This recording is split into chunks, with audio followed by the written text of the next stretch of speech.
Good morning, YouTube. My name's Sam. You're watching Doing It Wrong. Today, little iced coffee. Got out my Hardcastle Argyle Zulu. Gonna throw in a first try at Erinmore Flake. So, let me get her loaded and I'll be back and we'll have a chat. Got her popped. That smells good. That's how she's wrapped up. That looks familiar. I think it was the Wessex Campaign Flake was wrapped up like that. Alright. Ooh, nice looking flakes. That's what they look like. Hey, look, the sun. Looks very nice. Oh, it smells really good. Very fruity. All right, well, here's what a single flake looks like.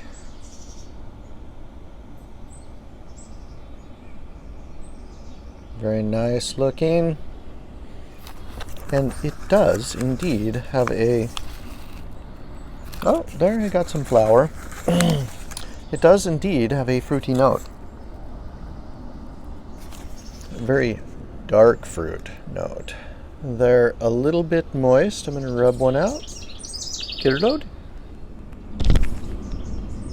We're on the first light. Did something I normally don't do. Just did a a fold and stuff of the flake. No drying time or anything. I'm living dangerously.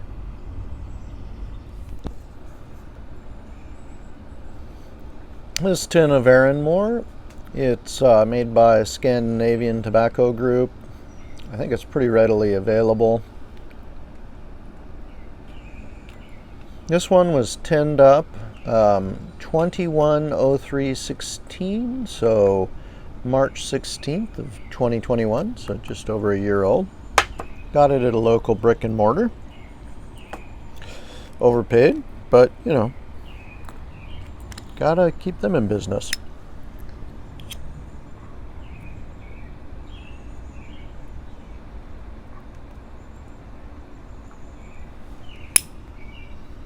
Now,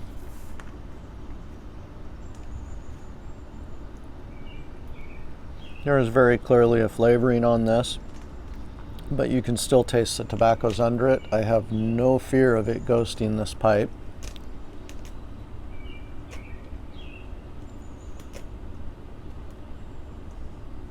In my opinion, it is just how an aromatic should be, lightly applied.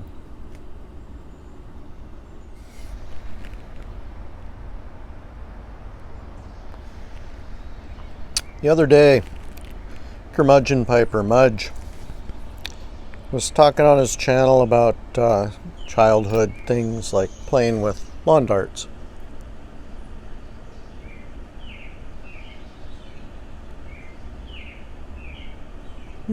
I like this. I hear a plane coming, but I'll give it a go.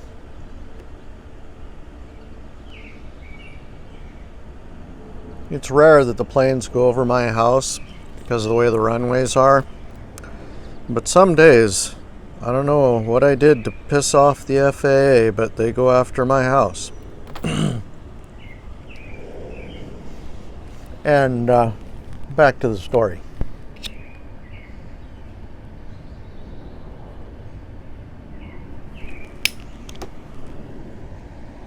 So I grew up in Idaho from a big family. There were 7 of us kids. And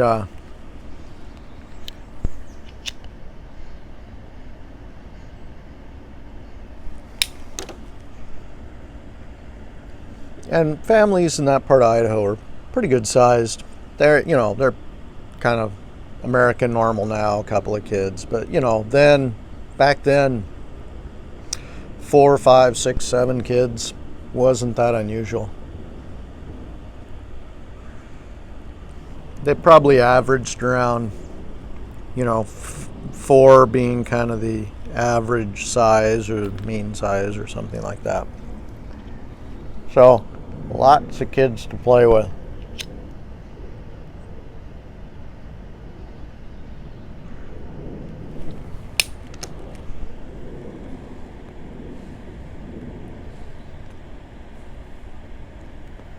And there were a lot of kids my age. I also had my siblings. So my brothers were slightly older than me, the closest brothers.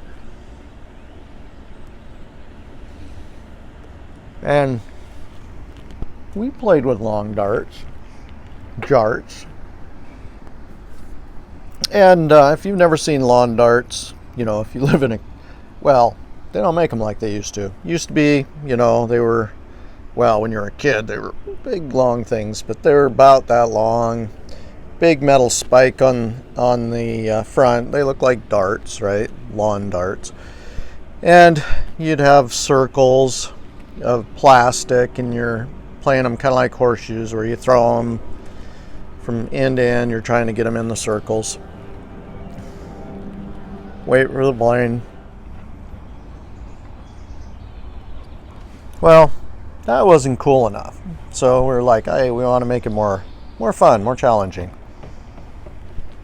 Start moving the circles further apart. Lawn darts are starting to take much larger arcs to get across the yards.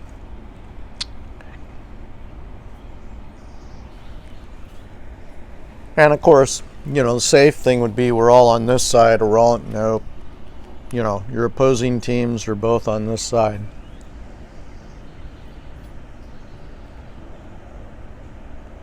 And, as kids normally do, we get bored with this. So, how can we modify it?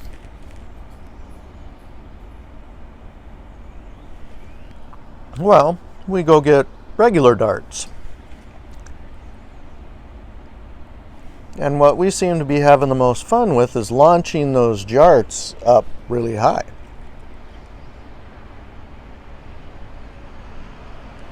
And then it turns into a game of we're launching the dart straight up, and you'd throw your dart up, and the goal was to catch it before it hit the ground, and the one who got it up highest, and kind of up straightest and down straightest, we had points for it in the whole game. And that's what led us to darts, because we were like, hey, we can throw these up way higher than jarts.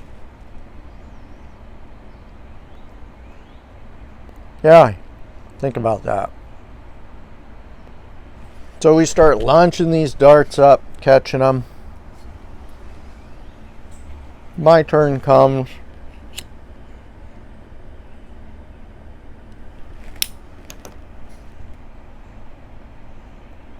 Dart goes up, go to catch it.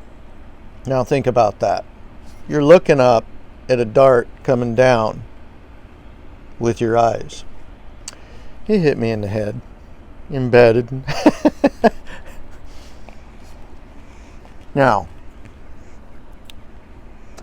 we were kids back in, this was in the 70s.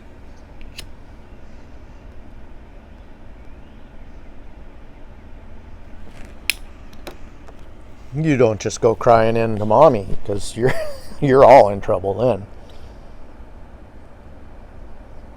And we knew what we were doing was stupid, so, somebody just yanks it out. Somebody else goes in for a Band-Aid to staunch the wound.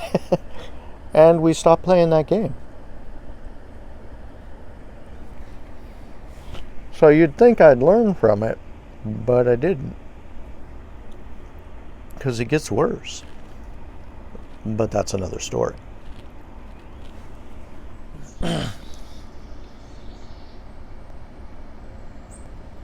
So this tobacco, Erinmore Flake, bit over a year old.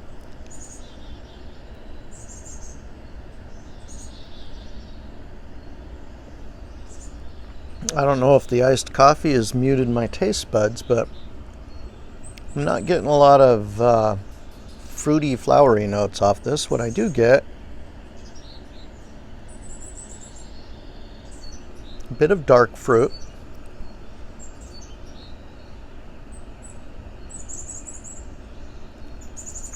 I also get some cocoa, which I assume is probably the burley.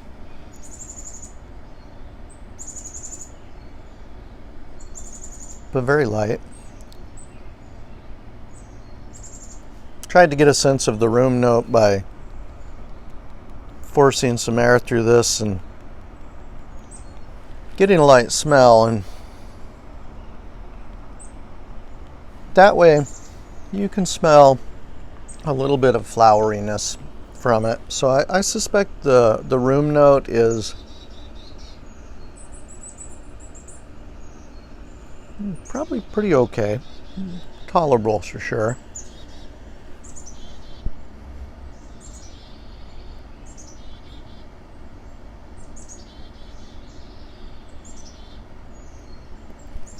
But a dark, fruity, slightly cocoa sense is what I get from it. It's good.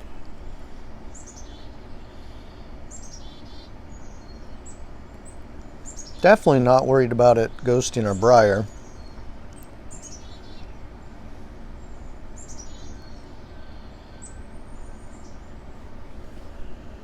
Now it's a gorgeous day here today.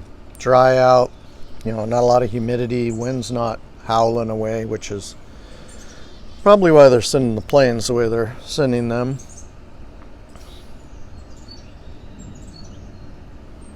The folded flake in here, I'm liking how it's performing.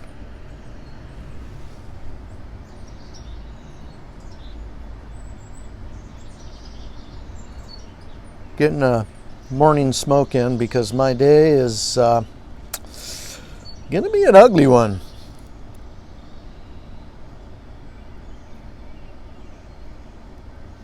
I'm kind of expecting there's going to be no lunch for Sam today. And hopefully this doesn't turn into a well into the evening event.